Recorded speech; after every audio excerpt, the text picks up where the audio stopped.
Welcome বন্ধুরা। আজ আমি অ্যান্টবুলি মুভির গল্প নিয়ে হাজির হয়েছি। মুভির শুরুতে আমরা লুকাসকে দেখতে পাই। তাকে স্টিভার আর তার বন্ধুরা বিরক্ত করছিল। লুকাস তাদের সাথে মোকাবিলা করতে পারত না। তাকে মুখ বুজে সবকিছু সহ্য করতে হতো। লুকাসের এই সব রাগ গিয়ে পড়ে অ্যান্ট কলোনির উপর। পিঁপড়েগুলো তার থেকে অনেক ছোট ছিল। তার বাগানে পিঁপড়েদের একটা বাসা ছিল। সেখানে পিঁপড়েরা তাদের কাজ করছিল। লুকাস সেখানে গিয়ে তার ওয়াটার গানটা নিয়ে পৌঁছে যায়। সে ওই বন্দুকটা দিয়ে পিঁপড়েদের উপর হামলা করে। পিঁপড়েরা তাদের প্রাণ বাঁচানোর জন্য এদিক ওদিক ছুটোছুটি করতে থাকে। এই পিঁপড়েদের মধ্যে একজন পিঁপড়ের নাম ছিল হুয়া। সে লুকাসের সাথে কথা বলার চেষ্টা করে, কিন্তু সে খুব ছোট হওয়ায় লুকাস তার কোনো কথা শুনতে পায় না। হুয়ার কাছে আরেকজন পিঁপড়ে আসে। তার নাম ছিল জগ। সে একজন জাদুকর ছিল। তারা দুজনে লুকাসের সাথে কথা বলার চেষ্টা করে। সেই সময় লুকাস লাথি মেরে তাদের অ্যান্ট কলোনিটা ভেঙে দেয়। এরপর সে হুয়ার উপর পা রাখতেই যাবে, সেই সময় তার মা তাকে ডাকে। তখন লুকাস সেখান থেকে চলে যায়। তার ফলে হুয়া আর জগের প্রাণ বেঁচে যায়। লুকাস ঘরে মন খারাপ করে বসেছিল। সে বসে গেম খেলছিল। সেই সময় তার মা এসে তাকে বলে, আমি আর তোমার বাবা কিছুদিনের জন্য বাইরে যাচ্ছি। তুমি ঘরে তোমার দিদি আর ঠাকুমার সাথে থাকবে। লুকাস ঘরে একা থাকতে চাইছিল না, কিন্তু সে ছাড়া তার কাছে আর কোনো পথ খোলা ছিল না। সে তার মায়ের সাথে খুব খারাপ ব্যবহার করে আর তাকে বলে, তুমি এখান থেকে চলে যাও। অন্যদিকে আমরা অ্যান্ট কলোনি দেখতে পাই। সেখানে জগ এমন একটা সিরাম বানাচ্ছিল যেটা দিয়ে যে কোনো মানুষকে ছোট বানানো যাবে। আসলে সে মানুষদের ছোট করে তাদের সাথে লড়াই করতে চাইছিল, কিন্তু তার বান্ধবী হওয়ার মানুষদের প্রতি দুর্বলতা ছিল। সে বলে, আমি এরকমটা চাই না, আমি ওদের সঙ্গে ভালো সম্পর্ক গড়ে তুলতে চাই। এদিকে লুকাস তার ঘরের বাইরে ছিল। সেই সময় স্টিভার তার বন্ধুদের সাথে সেখানে আসে। সে সবসময় লুকাসকে টর্চার করত। সে তার দিকে একটা বাজি ছোড়ে। তাতে লুকাস ভয় পেয়ে পড়ে যায়। বাজিটা নিভে যায়, কিন্তু লুকাসের হাতে কিছু পিঁপড়ে উঠে পড়ে। তাতে লুকাস পিঁপড়েদের উপর খুব রেগে যায় আর সে হোস পাইপ দিয়ে অ্যান্ট কলোনিতে জল স্প্রে করে। তাতে অ্যান্ট কলোনি ভেসে যায়। অনেক পিঁপড়ে জখম হয়ে যায়। জগ আর হোয়া কোনো রকমে সেখান থেকে বাইরে বেরিয়ে আসে। সব পিঁপড়েরা মিলে ঠিক করে তারা যে করেই হোক লুকাসকে সায়স্তা করবে। জগ মানুষকে ছোট বানানোর যে সিরামটা বানিয়েছিল সেটা নিয়ে সে লুকাসের ঘরে যায়। লুকাস তখন ঘুমাচ্ছিল। সে ওই সিরামটা লুকাসের কানের ভেতরে ঢেলে দেয়। লুকাসের ঘুম ভাঙলে সে দেখে তার বিছানাটা বিশাল বড় দেখাচ্ছে। সেই সময় অনেক পিঁপড়ে আসে আর তারা লুকাসকে তুলে নিয়ে যেতে শুরু করে। সেখানে লুকাসের ঠাকুমা ছিল। সে মাটিতে কিছু যেতে দেখে। সে দূরবীন আর টর্চ দিয়ে দেখে পিঁপড়েরা লুকাসকে তুলে নিয়ে যাচ্ছে। সেটা দেখে সে অজ্ঞান হয়ে যায়। এদিকে পিঁপড়েরা লুকাসকে অ্যান্ট কলোনিতে নিয়ে আসে। তারা তাকে তাদের রানীর সামনে নিয়ে যায়। তারা সবাই রানীকে বলে, এই সেই মানব যে তাদের অ্যান্ট কলোনি জল দিয়ে ভাসিয়ে দিয়েছে। এই সবসময় পিঁপড়েদের বিরক্ত করে।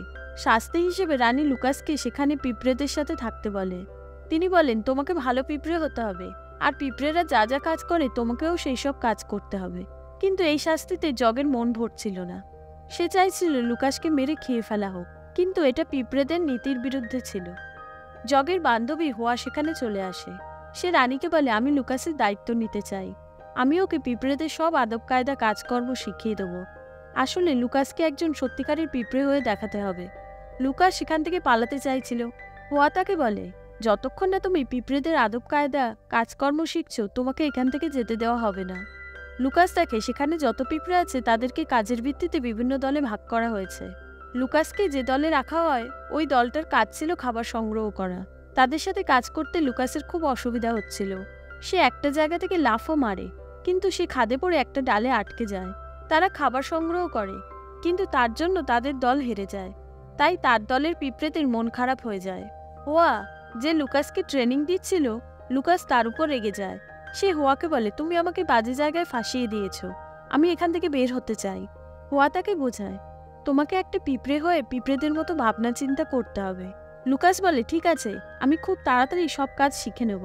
সেই সময় হঠাৎ কিছু গুন্ডা ধরনের পোকা তাদের উপর হামলা করে। হোয়া লুকাসকে একটা জায়গায় লুকিয়ে রাখে, কিন্তু একটা পোকা তাকে দেখে নেয় আর তাকে মারতে আসে। ওই সময় লুকাস সেই বাজিটার কাছে ছিল যেটা তার বন্ধুরা তার দিকেই ছুড়ে দিয়েছিল। সেই সময় সেটা ফাটেনি, কিন্তু এখন সেটা জ্বলে ওঠে আর বিশাল ধামাকা হয়। তাতে পোকাটা মারা যায়। সেটা থেকে ভয় পেয়ে বাকি পোকারা সেখান থেকে পালিয়ে যায়। সব পিঁপড়েরা লুকাসের কাছে আসে আর তাদের প্রাণ বাঁচানোর জন্য লুকাসকে ধন্যবাদ দেয়। সেই সময় সেখানে জগ আসে। সে বলে, এইসব একটা কাকতালীয় ঘটনা। ও আমাদের বাঁচাতে নয়, নিজেকে বাঁচাতে এইসব করেছে। ও আমাদের মারতে চায়, কিন্তু পিঁপড়েরা তার উপর খুব খুশি ছিল। এরপর হোয়া লুকাসকে অ্যান্ট কলোনি ঘুরিয়ে দেখায়। সে তাকে একটা বিশাল ছবি দেখায় আর বলে, এটা আমাদের দেবী, আমরা একে খুব বিশ্বাস করি, ইনি আমাদের সবসময় সব বিপদ থেকে রক্ষা করেন। সেখানে একটা মানুষের ছবিও ছিল। হোয়া বলে, এটা আমাদের সবচেয়ে বড় শত্রু, এই সবসময় স্প্রে করে সব পিঁপড়েদের মেরে ফেলে। ভালো করে ছবিটা দেখে লুকাস বুঝতে পারে ওই ছবিটা সেই লোকটার, যে ঘাসকে পোকাদের হাত থেকে বাঁচানোর জন্য ঘাসে স্প্রে করে। লুকাসের মনে হয় পিঁপড়েরা ওই লোকটাকেও ছোট করে তাকে মেরে ফেলবে, তাই সে তার প্রাণ বাঁচানোর জন্য সেখান থেকে দৌড় দেয়, কিন্তু পিঁপড়েরা তাকে ধরে ফেলে। তখন লুকাসের মাথায় একটা বুদ্ধি আসে। সে তাদেরকে বলে, আমার ঘরে খুব ভালো মিষ্টি জেলি আছে, আমি তোমাদেরকে সেগুলো দিতে পারি, কিন্তু তার জন্য তোমাদেরকে আমার ঘরে যেতে হবে। মিষ্টির কথা শুনে হোয়া ও তার বন্ধুরা লোভে পড়ে যায় আর তার সাথে যেতে রাজি হয়। তারা চারজন লুকাসের ঘরে যায়। লুকাস টেলিফোনের কাছে যায় আর সে ওই স্প্রে করার লোকটাকে ফোন করার চেষ্টা করে, কিন্তু সে ভুল জায়গায় ফোন করে। এদিকে পিঁপড়েগুলো মিষ্টি খেতে যাবে, সেই সময় সেখানে লুকাসের দিদি চলে আসে। সে পিঁপড়েগুলোকে দেখতে পায় আর ফোন দিয়ে তাদের দিকে হামলা করতে যায়।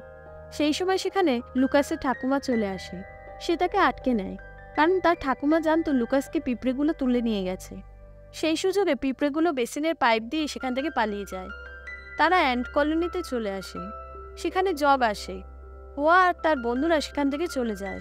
জগ লুকাসকে বলে, আজ তোমার ভুলের জন্য হোয়ার প্রাণ চলে যেতে পারত, আমি তোমাকে কখনো ক্ষমা করতে পারবো না, আমি তোমাকে কখনো অ্যান্টিসিরাম দেব না, অর্থাৎ লুকাস আর বড় হতে পারবে না। এটা শুনে লুকাসের মন খারাপ হয়ে যায়। সে একটা ঝিলের ধারে এসে বসে। তখন ওই ঝিল থেকে একটা ব্যাঙ বেরিয়ে আসে। ব্যাঙটা লুকাসকে তুলে গিলে ফেলে। হোয়া আর জগ সেটা দেখছিল। হোয়ার খুব কষ্ট হয়। সে জগকে বলে, তুমি তো বড় জাদুকর, যেভাবেই হোক তোমাকে লুকাসকে বাঁচাতেই হবে। তখন জগ ব্যাঙটার কাছে যায় আর ব্যাঙটাকে বলে, তুমি আমাকেও খেয়ে ফেলো। ব্যাঙটা তাকেও খেয়ে নেয়। সে ব্যাঙটার পেটের ভেতরে গিয়ে দেখে সেখানে লুকাস ছাড়াও আরও অনেক পোকামাকড় আছে। জগ ব্যাঙটার পেটে এমন একটা সিরাম ঢালে তাতে ব্যাঙটা বমি করে আর তারা সকলে বাইরে বেরিয়ে আসে। এভাবে জগ লুকাসকে বাঁচায়। লুকাস জগকে বলে, আমার প্রাণ বাঁচানোর জন্য ধন্যবাদ। তারা দুজনে একটা জায়গায় বসে পড়ে। লুকাস তার ভুল বুঝতে পারে। সে জগকে বলে, আমি জানতাম না যে পিঁপড়েদের মধ্যেও অনুভূতি আছে, তাদেরও পরিবার আছে, ঘরবাড়ি আছে। এসব জানলে আমি কখনো তোমাদের কলোনিতে জল ঢালতাম না, আমাকে এসবের জন্য ক্ষমা করে দাও। জগ তাকে ক্ষমা করে দেয়। পরদিন সকালে তাদের সামনে বড় বিপদ এসে উপস্থিত হয়। সেই পোকা মারার স্প্রে করার লোকটা সেখানে চলে আসে। সেটা দেখে সব পিঁপড়েরা খুব ভয় পেয়ে যায়। লুকাসও তাকে আটকাতে চাইছিল। সব পিঁপড়েরা মিলে ঠিক করে ওই লোকটাকেও সিরামটা দিয়ে লুকাসের মতো ছোট বানিয়ে দেওয়া হবে। লুকাসও তাতে রাজি হয়ে যায়, কিন্তু লোকটাকে সিরাম দেওয়া অত সহজ ছিল না, কারণ সে দাঁড়িয়েছিল। সিরামটা দিতে গেলে তাদেরকে লোকটার কানের কাছে পৌঁছাতে হবে। লুকাস বলে, আমার মাথায় একটা আইডিয়া আছে। সে জগকে নিয়ে সেই গুন্ডা পোকাদের কাছে যায়, যারা এর আগে তাদের উপর আক্রমণ করেছিল। লুকাসকে দেখে পোকাগুলো খুব রেগে যায়, কারণ সে তাদের একজন সঙ্গীকে মেরে ফেলেছিল। লুকাস তাদেরকে বোঝায়, ওটা একটা অ্যাক্সিডেন্ট ছিল, আমরা শুধু নিজেদেরকে বাঁচাচ্ছিলাম। কিন্তু পোকাগুলো তাদের কথা বিশ্বাস করে না। সেই সময় ওই পোকাগুলোর মধ্যে একজন সেখানে জখম হয়ে মাটিতে পড়ে। তার চোখে স্প্রে চলে গেছিল, যেটা ওই লোকটা তাদের মারার জন্য স্প্রে করছিল। লুকাস ওই পোকাটাকে সাহায্য করে, তার ফলে ওই পোকাগুলো তাদেরকে সাহায্য করতে রাজি হয়ে যায়। তখন লুকাস, জগ ও কিছু পিঁপড়ে ওই উড়ন্ত পোকাগুলোর পিঠে চেপে ওই লোকটার কানের কাছে পৌঁছায়। তারা সিরামটা কানের ভেতরে ছোড়ার চেষ্টা করে, কিন্তু লোকটা কানে হেডফোন পড়েছিল, তাই সিরামটা তার কানের ভেতরে পৌঁছায় না। লোকটার আশেপাশে পোকাগুলো উঠছিল। লোকটা তাদের উপর হাত ঘোরায়, তাতে কিছু পোকা ধাক্কা খেয়ে মাটিতে পড়ে যায়। লুকাসও লোকটার চুলের ভেতরে গিয়ে পড়ে। সে দেখে লোকটার মাথায় অনেক উকুন রয়েছে। উকুনগুলো লুকাসকে তাড়া করে। লুকাস তাদের হাত থেকে বাঁচার জন্য নিচে ঝাঁপ মারে আর লোকটার নাকে চুল ধরে ঝুলতে থাকে। তাতে সুরসুরি লেগে লোকটার হাঁচি পায় আর সে জোরে হাঁচি দেয়। হাঁচির চোটে লুকাস মাটিতে পড়ে যায়।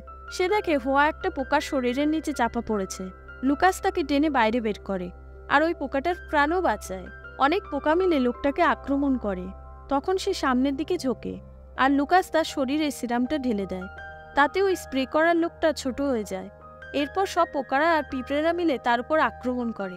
তাতে লোকটা প্রাণ বাঁচাতে সেখান থেকে পালিয়ে যায়। লুকাস সব পোকা ও পিঁপড়েদের প্রাণ বাঁচিয়েছিল, তাই তারা লুকাসকে রানীর কাছে নিয়ে যায়। তারা রানীকে সবকিছু খুলে বলে যে লুকাস কিভাবে তাদের সবার প্রাণ বাঁচিয়েছে। সবাই লুকাসকে হিরোর খেতাব দেয়। সবাই তার নাম রকি রাখে। জগ লুকাসকে সেই অ্যান্টিসিরামটা দিয়ে দেয়, যেটাকে এসে আবার আগের মতো হয়ে যাবে। হোয়া বলে, আমরা চিরদিন তোমাকে মনে রাখবো। পিঁপড়েরা বলে, আমাদের মিষ্টি দিতে থাকবে, তোমার ঘরে যে মিষ্টি আছে সেটা খুব ভালো। লুকাস অ্যান্ট কলোনি থেকে বেরিয়ে আসে। সে ওই অ্যান্টিসিরামটা খেয়ে তার আগের সাইজে ফিরে আসে। তার বাবা মাও ফিরে এসেছিল। আগে সে তার মায়ের উপর রেগে থাকতো, কিন্তু পিঁপড়েদের সাথে থাকার পর সে বুঝতে পেরেছে পরিবার কি, ভালোবাসা কি। সে তার মাকে গিয়ে জড়িয়ে ধরে। পরদিন সেখানে আবার স্টিভার আর তার বন্ধুরা তাকে বিরক্ত করতে চলে আসে। আগে সে তাদের দেখে ভয় পেত, কিন্তু এখন সে আর তাদেরকে ভয় পায় না। সে তাদের সামনে দাঁড়িয়ে বলে, আমাদের মিলেমিশে থাকা উচিত, নিজেদের মধ্যে লড়াই করে কোনো লাভ নেই। আসলে এইসব কথাগুলো তাকে হোয়া শিখিয়েছিল। এই কথাগুলো স্টিভার আর তার বন্ধুরাও বুঝতে পারে। সে লুকাসের সাথে বন্ধুত্ব করে নেয়। তারা সবাই একসাথে খেলতে যায়। লুকাস তাদের সাথে খেলতে যাওয়ার আগে অ্যান্ট কলোনির উপর সেই মিষ্টি লজেন্সগুলো ঢালে, যেগুলো পিঁপড়েরা খেতে খুব ভালোবাসে। এখন পিঁপড়েদের কাছে খাওয়ার মতো অনেক খাবার ছিল। আর এখানেই মুভিটা শেষ হয়ে যায়। বন্ধুরা, মুভিটা আপনাদের কেমন লাগলো অবশ্যই কমেন্ট করে জানাবেন। এরকম আরও মুভির এক্সপ্লেনেশন নিয়ে আমি খুব শীঘ্রই হাজির হব।